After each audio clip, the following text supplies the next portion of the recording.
There's a well-known quote by author Sheryl Sandberg that says that your life's course, it is not determined just by those things that you are certain that you can do. I want you to think about that for just a moment. It's not just about the things that we can do.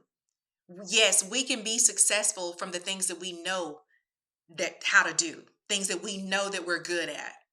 But our life's course is also determined by those things that scare us, those things that we are most afraid of.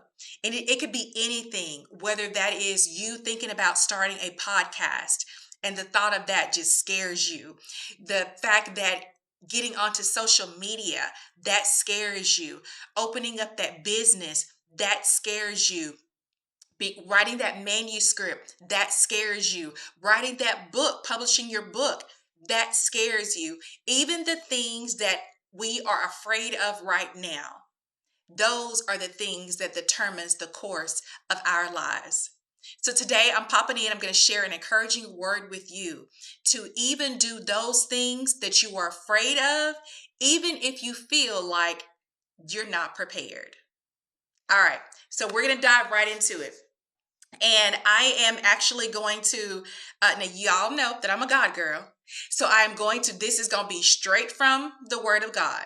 All right.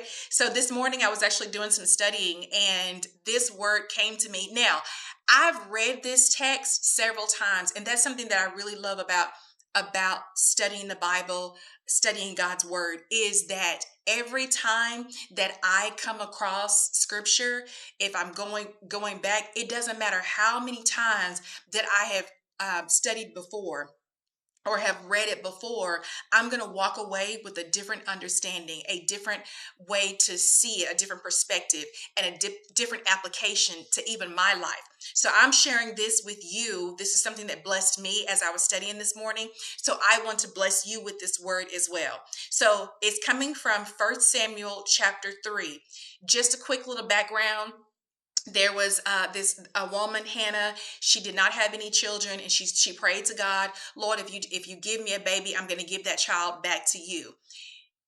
God blessed her. She had a son, and she eventually gave the son to back to God. And so the child, his name was Samuel, was actually raised in the temple, raised by the priest Eli. Eli was the priest that raised Samuel. So Eli was kind of like his mentor. He raised him, his caregiver, and everything. And so, even as a small child, and I'm starting at the early age in the very beginning because that actually applies to us. That's something that you can apply to your life as well. And I know that it's going to bless you. So, I have 3 points that I want to share with you today from 1 Samuel chapter 3. I want you to know, because we're talking about you being afraid to do that thing, whatever that thing is. You see people around you doing it, and he's like, "How in the world y'all do that? Oh, I can't go live on social media. Oh, I can't get in front of a camera. Like I don't know what to say. I don't know how to start a business. Wait, I don't know how to like run good with my finances. I'm not good with my finances. I don't know how to run the numbers. I don't know how to make things the way that other people do, and to market my stuff and get it out there. I'm afraid to do all of those things. Yes, I would love to be able to do these things, but I'm afraid to do these things." This word is going to bless you today. And the first point itself, already we're diving into it, is going to bless you. The first point that I want to share with you today is that God doesn't call the prepared. He prepares the called. That burning desire in your heart, that thing that is right now, it's scaring you. You're afraid to do it, but yet that thing is still there. You're still thinking about it. You still want to go out and do it. That very thing right there that is burning inside of you, that is that nudge. That is that tap on your shoulder. Come on now. I need you to go do this. That is God prompting you to get up and to move, to get it done. And you were like, "No, but I can't do it. But I can't. I'm not prepared. I'm not ready. I don't know what to do. I don't know how to get started." Look, that's that overthinking. Don't overthink it. Just go with it. God doesn't call the prepared. He prepares the called.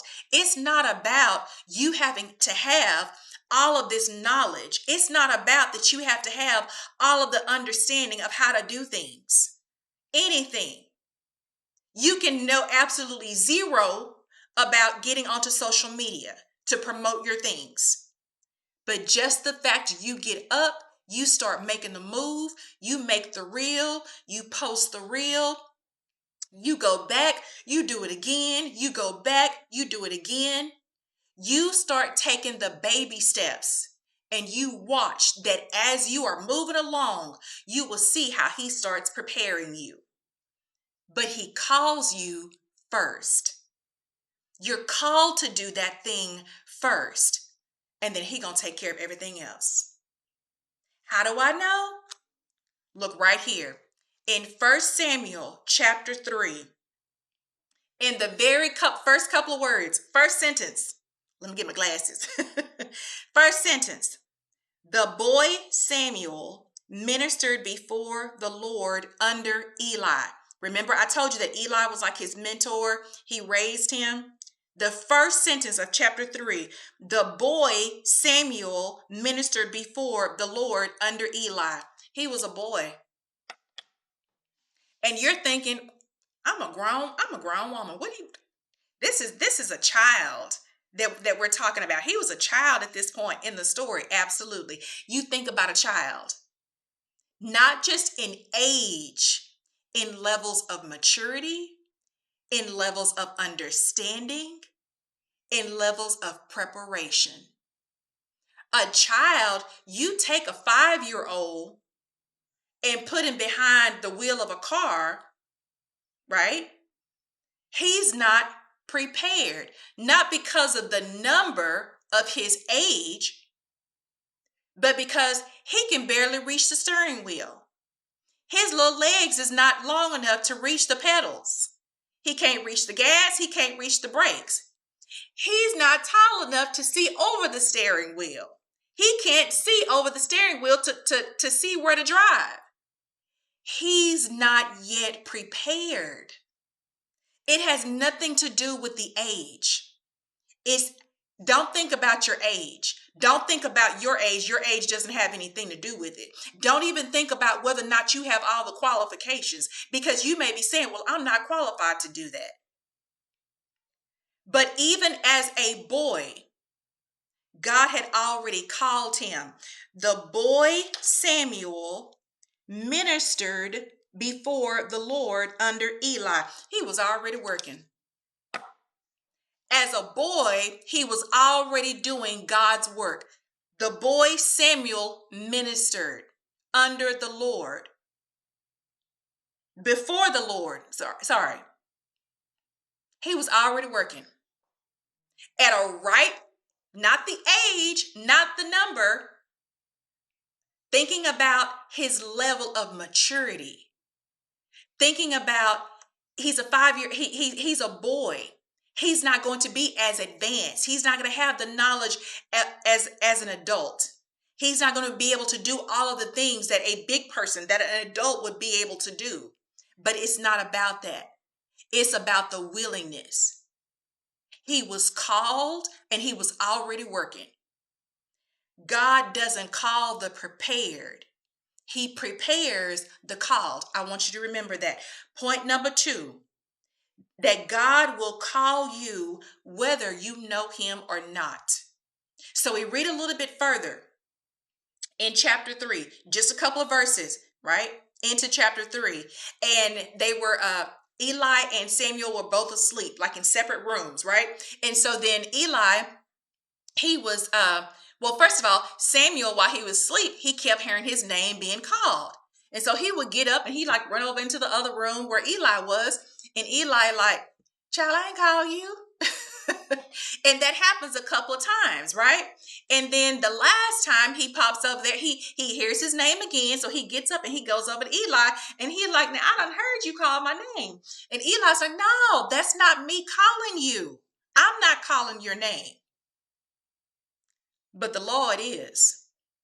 So I want you to go back over there into your room and lay down. If you hear your name called again, all I need you to say is, Lord, your servant is listening. Speak. I'm gonna read y'all the exact words. So y'all not saying that I'm making making anything up to you. He said, "Here I am, you called. Speak, Lord, for your servant is listening." So then he goes back into the room, and that's what Eli tells him. Like, hey, if you hear your name again, this is what I want you to say. Speak, Lord, your servant is listening. So he goes back over, he lays down, and then sure enough. But this time, when he called, he says, "Speak, Lord, for your servant is listening." So Samuel, when he went and laid back down in the place, and then the Lord came to him again. This time, the Lord came and stood there, calling as to the other times, "Samuel, Samuel." Okay? Samuel didn't even know. The little boy didn't even know, because in that time, there wasn't the visions of God, the appearance of God, like coming to you in a vision. That was very rare. So Samuel didn't even know God. He didn't even know him, though he's already working for him. Catch that. Okay. So he's already working for him, but he didn't know him. So when he was calling, he think it's Eli, and it's really the Lord calling him. Whether you know him or not, this is for you.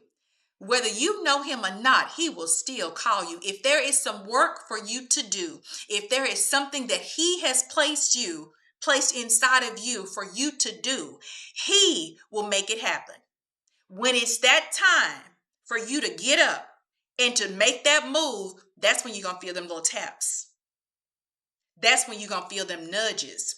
That's when you're going to feel that sense inside of you, like, I'm supposed to be doing something. Yeah, but I'm scared to do it, Lord. I know what it is, but I'm scared to do it. That's God calling you to go ahead and make the move. It's time for you to get up, and it's time for you to start moving. He will call you whether you know him or not. Think about that. And when he called him, he finally did call him. This leads into our third point. When he calls, he had something to share with Samuel. So Samuel goes back. He hears God call him again. This time, God says, "Samuel, Samuel." But this time, when he said Samuel, Samuel, he was standing right there. As 1 Samuel chapter 3, verses 10. The Lord came and stood there, calling as to the other times, "Samuel, Samuel." He'll show up. Now look at here. I done called you. I've been calling you. I've been calling you. This time I'm going to show up. So you may play like you don't hear him calling you. You may play like you ignore those feelings inside of you to go do that thing. Oh, he going to show up. He will show up to get your attention. And he called his name. The first couple of times he was just like, "Samuel, Samuel." That last time he's like, "Samuel, Samuel." He showed up and he called his name twice. That's like when you when y'all at the house and you know, like when we were growing up as kids and mama calling you to do something and you playing like you don't hear her telling you to come in there and take that trash out. You don't hear her telling you to come in there and take that trash out, and she's calling and she's telling you she done called your name about 4 or 5 times, and then that last time she finna call your whole name. That's what God did to Samuel. He showed up. She finna walk closer to where you are. You in there posted up on the couch, watching TV, playing like you don't hear her. Oh, she finna walk down that hallway, and this time she finna call your whole government name. That's what God did right here to Samuel. He showed up and he stood there and called his name twice. You can keep playing if you want to. Don't say I didn't warn you. Don't say I didn't warn you. Leading to our third and last point. when he shows up, when he has something for you, when there is a word that he wants to get to you, that word, it may seem like it has absolutely nothing to do with you. Because what God said to Samuel, he was telling him what was going to happen to Eli. Okay, y'all go back and read that. 1 Samuel chapter 3. God told him, so you would think like all this time, God calling him, he finna tell him to go out and do something. He's gonna tell him about himself, right? No. God told him something about Eli, his mentor, the priest who was actually raising him. And he kept that. But even if it has nothing to do with you, you receive that word. Okay? You receive that word, and just know that whatever that word is, whether it seems like it has something to do with you or not, whatever that word may be, because he told him something, and he said, and God told him, like, what I'm about to tell you, what's about to happen, it's gonna make everybody, when people hear this, everybody gonna be talking. Everybody's ears gonna be tingling about this. It doesn't matter what he tells you. It may be something to be like, ooh, that you just get that kind of feeling. Just know that he is with you. Just know, regardless of what he says to you, just know that he is with you. This is way longer than I had intended to be. However, I wanted to drop this word in here to let you know and to remember that our life's course is not determined just by the things that we can do. I want you to think about the things that are scaring you right now, those things that you are afraid to do right now, and just know that even those things, that is what's going to determine the course of your life. That is what is going to, that ultimately, that is what your life is going to be consisted of. Do we have fears? Absolutely. Are there things that we're afraid of doing? Absolutely. But just know that whatever that thing is that God is calling you to do, he's tapping you on your shoulder. He's calling your name, and he gonna show up if he have to, right? Just know that he is with you the entire step of the way. Hey, y'all, I'm Dr. Tam. I'm your empowerment coach. I hope this word blesses you today. I want you to sit, and I really want you to think about this. Listen, as your empowerment coach, I want to help you to get to that next level. I will help you to overcome that fear or that doubt, whatever is holding you back right now from stepping into the life that God has prepared you for. As your empowerment coach, I want to help you. I want you to go ahead and there's 3 things I need you to do really quickly. I want you to click the link down below. I want you to schedule a clarity call with me, and then you and I will have a conversation about how I can help you to overcome those fears so you can show up and do what God has called you to do. I'm Dr. Tam, your empowerment coach, and I'll talk to you soon.